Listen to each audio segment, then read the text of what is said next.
Aswang ng San Pedro. Ang kwento ng kababalaghan ay mula sa ating letter sender na si Rico.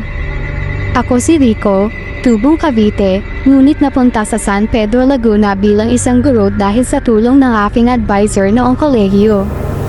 Noong 2015, ako ay napunta sa San Pedro Laguna at doon nagtrabaho bilang isang contractual teacher sa isang pampublikong paaralan ng San Pedro Laguna at ang aking itinuturo ay TVE. Lingguhan akong umuwi sa Cavite noon dahil miss ko rin ang aking mga kamag-anak sa Cavite, lalo na ang aking mga magulang. May nakilala akong babae na alumni ng paaralan na pinagtuturuan ko.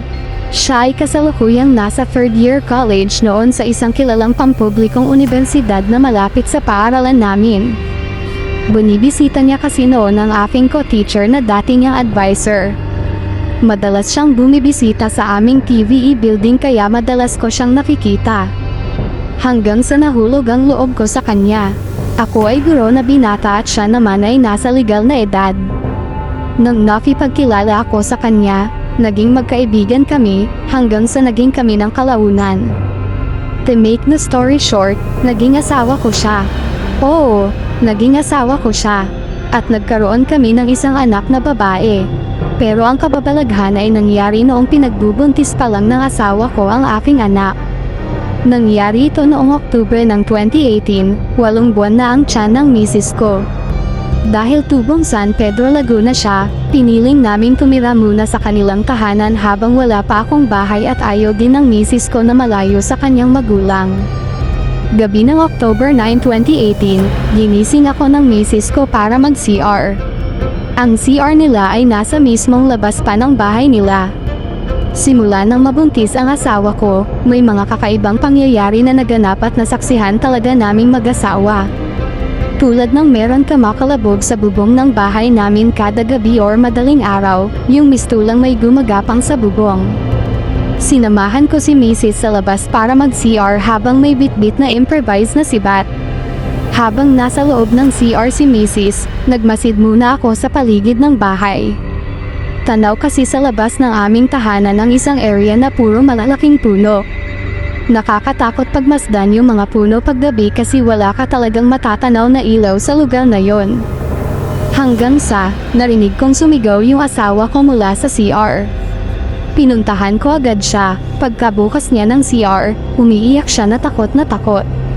Mayroon daw gumagapang sa bubong ng CR habang nasa loob siya at papunta sa tapat niya. Ramdam niya yung pagyapak sa bubungan ng dahan-dahan. May hagdanan ako lagi dahil naglalakas loob talaga akong silipin ang bubungan. Sinilip ko talaga nung time na yon ang bubungan ng CR namin. Nagulat ako sa nakita ko this time, natsyempohan ko na talaga yung aswang.